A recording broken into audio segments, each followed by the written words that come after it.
Salut mes chers élèves, soyez les bienvenus.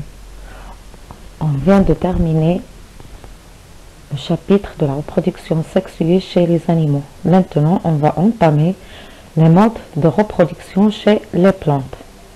Comme vous savez, les plantes sont aussi des êtres vivants. Donc, elles se caractérisent par la reproduction qui leur permet de se perpétuer et de ne pas disparaître. Donc, on va lire cette situation problème. Donc, on va la lire tous. La classe de Yasmine a organisé une visite pour une ferme pédagogique. Lors des explications, Yasmine a entendu le responsable dire que les plantes aussi se reproduisent, soit en utilisant les gamètes, c'est la reproduction sexuée, ou bien elles se contentent d'utiliser une partie de leur appareil végétatif. Donc, comme vous voyez, chez les plantes, on a découvert qu'il y a deux modes de reproduction.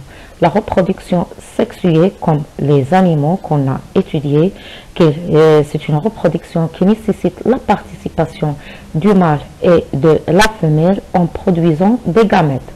Il y a aussi un autre mode de reproduction, c'est la reproduction qui utilise la plupart des plantes, qu'on appelle la reproduction asexuée, ou bien la reproduction végétative. Il suffit d'utiliser un fragment ou bien une partie de la plante, comme par exemple les racines ou bien les tiges, pour avoir une nouvelle plante. Donc on va commencer par poser les questions. Donc, c'est-à-dire les caractéristiques, quelles sont les caractéristiques qui caractérisent la reproduction sexuée chez les plantes, et quels sont les modes de reproduction asexuée chez les plantes aussi. Quelles sont les caractéristiques de la reproduction sexuée chez les végétaux, quels sont les modes de reproduction asexuée chez les plantes. Donc, on va commencer par la première partie concernant les caractéristiques de la reproduction sexuée des végétaux. Quelles sont les étapes de la reproduction sexuée chez les végétaux? Donc, on va déterminer ces étapes-là. Comme on a fait chez les animaux, on va essayer de trouver pour la première des choses, c'est on va chercher où il y a production des gamètes. Puisqu'on dit reproduction sexuée, c'est-à-dire production des gamètes mâles et des gamètes femelles par les deux sexes. Bon. Donc le document suivant, il nous représente quelques types, ou bien nous expose quelques types de plantes qu'on peut rencontrer. Comme vous voyez, il y a des plantes à droite et des plantes à gauche. On va commencer par les plantes de droite. Vous voyez qu'il nous représente un arbre sur lequel il y a des fleurs. Donc on les appelle des plantes à fleurs, comme l'oranger, l'amandier, le pommier, l'olivier. Ça, c'est des arbres qui portent des fleurs, sur lesquels à une période de l'année apparaissent des fleurs sur ces arbres-là. Dans les plantes de gauche, on voit qu'il y a des plantes qui ne portent pas de fleurs. Ce sont des plantes sans fleurs. On les appelle les plantes sans fleurs. Ici, on a deux types. On a en haut le polypode. C'est un type de fougère des plantes. Lorsqu'on a fait la classification l'année dernière, ça fait partie des ptéridophytes. L'embranchement des ptéridophytes, on a les fougères. Le polypode, c'est un exemple, ou bien c'est une espèce de ces ptéridophytes. Et on a en bas, la plante d'en bas, c'est les algues.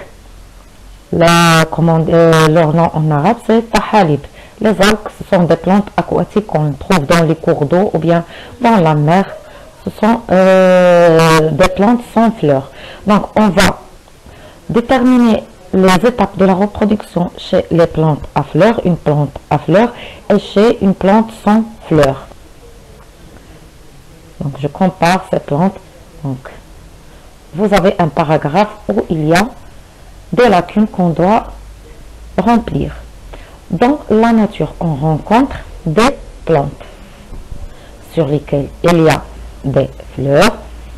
Ce sont des plantes à fleurs. Comme, j'ai dit, l'olivier, l'oranger, le pommier, etc. Ce sont des arbres fruitiers. Il y a d'autres qui ne possèdent pas de fleurs. Ce sont des plantes sans fleurs.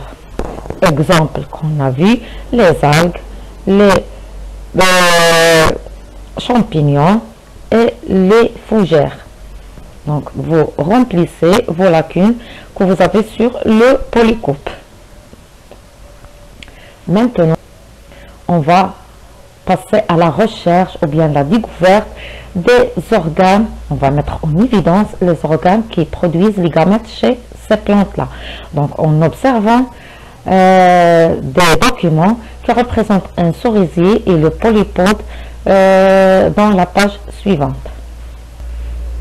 Non, toujours le document de droite, ça c'est l'arbre du cerisier. Donc, et dans le document du gauche, on a le polypode.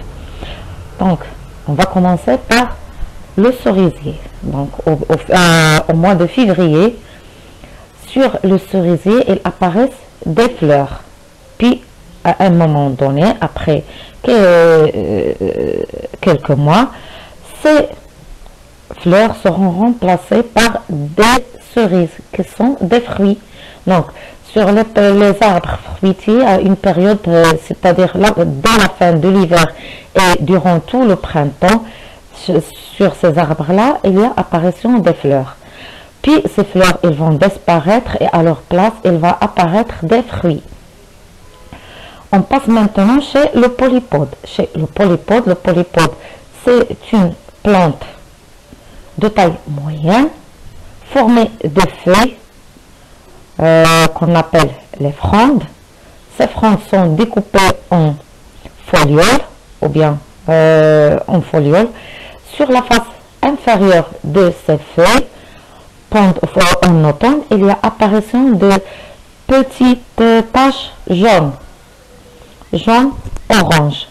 Donc, on va remplir le paragraphe suivant par ces informations ou bien par ces données-là. Donc, le cerisier est une plante à fleurs sur laquelle apparaissent des fleurs au mois de février qui seront remplacées par des fruits. Le polypode est une plante sans fleurs. C'est en automne qu'apparaissent des taches jaunes appelées, les taches jaunes, on les appelle des sores, composées d'un amas. On prend un sort, il est composé d'un amas de sacules, de petites sacules qu'on appelle les sporanges.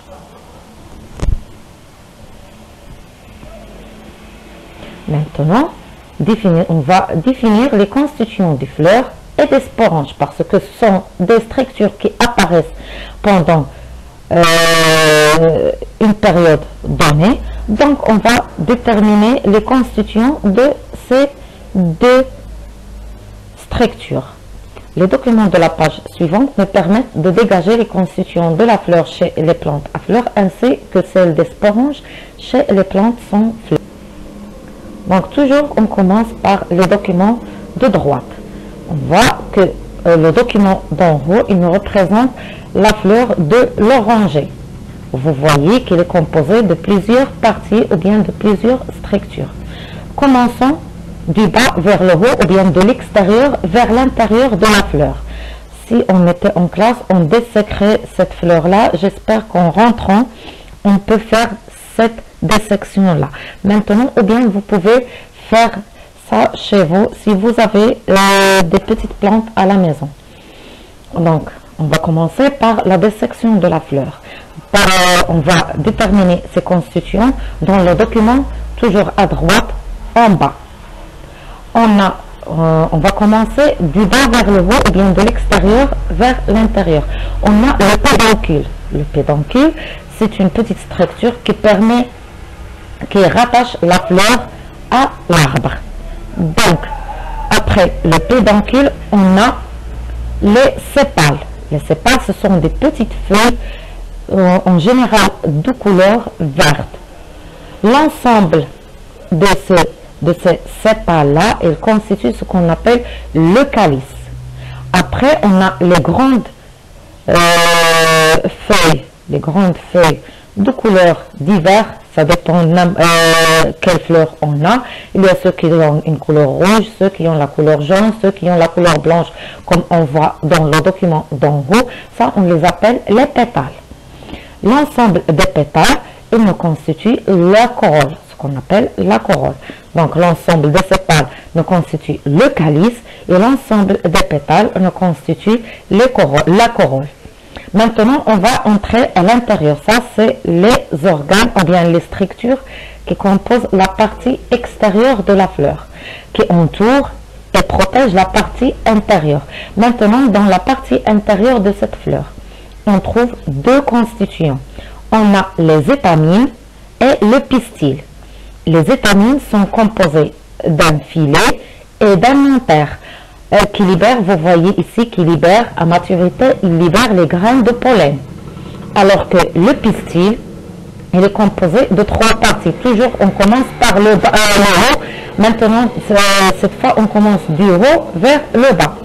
En haut du pistil, on a une structure qui s'appelle le stigmate, suivi par le stylet qui rattache, qui rattache ce stigmate à l'ovaire.